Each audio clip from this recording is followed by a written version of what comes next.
guys, welcome back to my YouTube channel. Jadi aku habis menemukan tweet dari akun Twitter @ainayit yang isinya itu tentang cerita trauma dia sama Waluh Kukus. Ini ceritanya bakal sedih ya. Nah, ini tuh viral, kayak ke up terus ceritanya.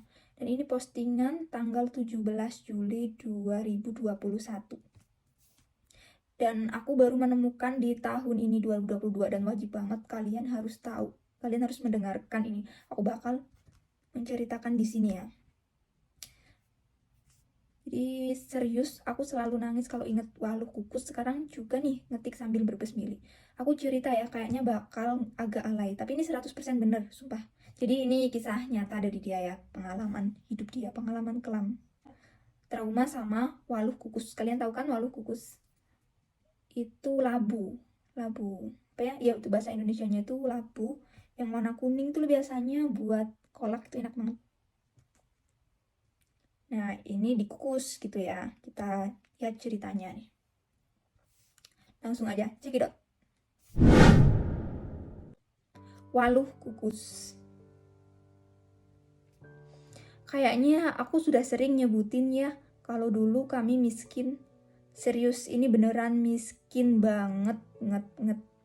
Makku jadi buruh apa aja biar dapat upah. Soalnya bapakku minggat, jadi cuma makku yang bisa kerja. Upahnya macam-macam, tergantung pekerjaannya. Seringnya dibayar uang, tapi kadang-kadang dapat bahan makanan. Nah, suatu ketika, makku bantuin orang panen waluh alias labu kuning.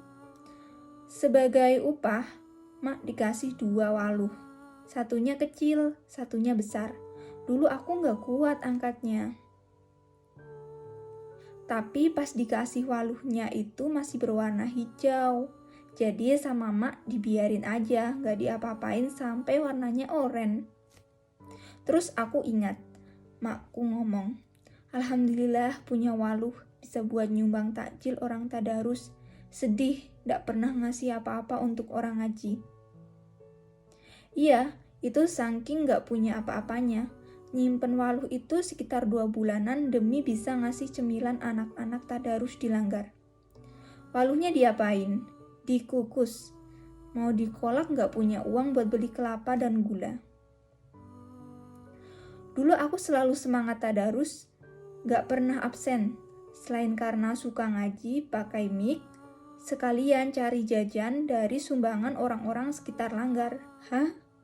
Otomatis aku tahu makanan apa aja yang keluar masuk Langgar. Pas hari itu waluh kukus makku ditaruh.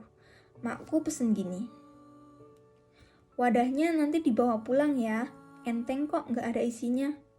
Makku senang, bangga, percaya diri waluhnya bakal habis dimakan anak-anak. Karena siapa yang gak doyan waluh kukus? Enak, manis, empuk. Tapi pas tadarus, itu ternyata cuma ada 1 anak yang makan. Padahal waluhnya seember penuh. For your info, anak-anak yang tadarus rame, ada belasan. Yang serius mau ngaji dan yang cuma main-main doang. Terus ada anak namanya Mbak Yati. Dia yang paling besar, kelas 6. Lihat-lihat takjil. Pas sampai di ember waluh kukus makku, dia nyuma nyeker-nyeker pakai ujung jari kayak orang jijik sambil ngomong, "Hi, panganan opo iki? Musu kaya taek ngene dikekno uwong." Yang artinya, "Hi, makanan apa nih? Masa bentuk kayak tai gini dikasih ke orang? Aku piye dengar orang bilang gitu? Marah lah." Jadi ku bentak Mbak Yati, "Kalau nggak suka, ya nggak usah dimakan." Apa kata Mbak Yati? Begini, "Loh, kok ngamuk?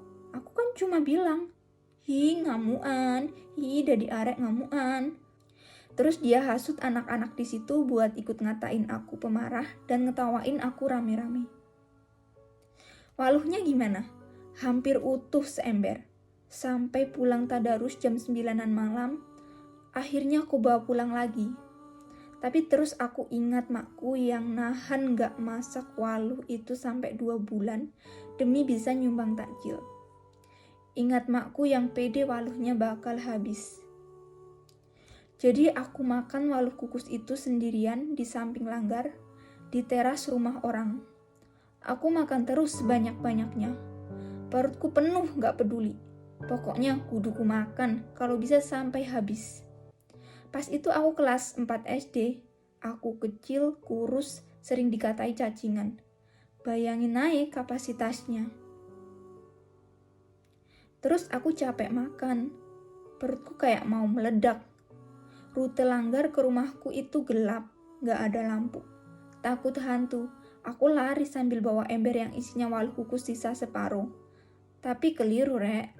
Aku kesandung di samping peceren yang di sekitarnya banyak pohon pisangnya.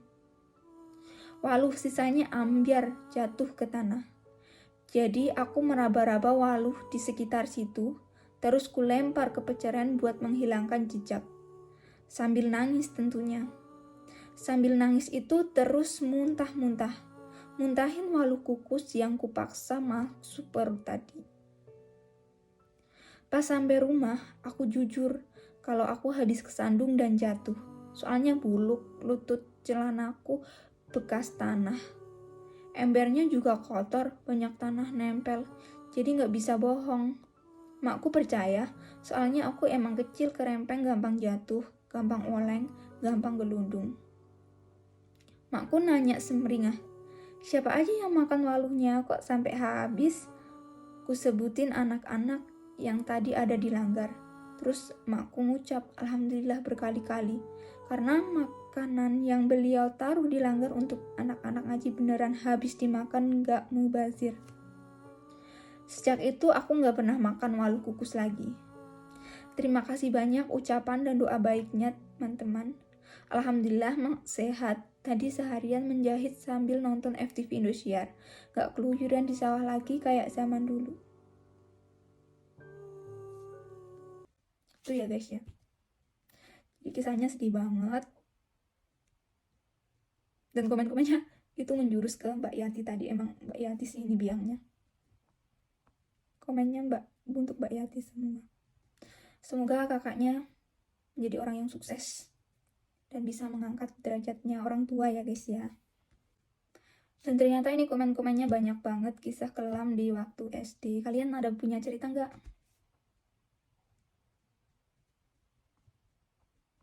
Aku juga pasti ada sih, tapi kayaknya nggak sampai trauma sih, udah lupa. Bayangin aja ya guys ya, dia itu kelas 4 itu masih kecil kan, terus perutnya pasti kecil kan, gimana dia makan waluh itu satu ember, harus satu ember sih, tapi dia makannya separuh kan udah nggak kuat, terus sampai dia muntahin juga kan, karena ya udah nggak nampung perutnya, masih kasihan banget. Semua ini gara-gara Mbak Yati ya. Ini juga nih, baca ini asli pengen nangis karena ibuku sering masak enak, tapi aku anak gak tahu diri malah GoFood. Kayaknya aku banget deh. Tapi aku biasanya besoknya aku makan sih masakan ibu aku. Lah abisan itu aku beli GoFood itu kan pas promo. Nah promonya kan kayak tiba-tiba ada gitu loh. Tapi emang kadang kayak ngerasa bersalah gitu loh. Tapi ibuku nggak pernah cerita sih. Banyak banget ya cerita-cerita kelam. Ini aku udah baca kedua kalinya sih, jadi nangisnya kemarin aku baca nangis. Ya guys, sekian, bye bye.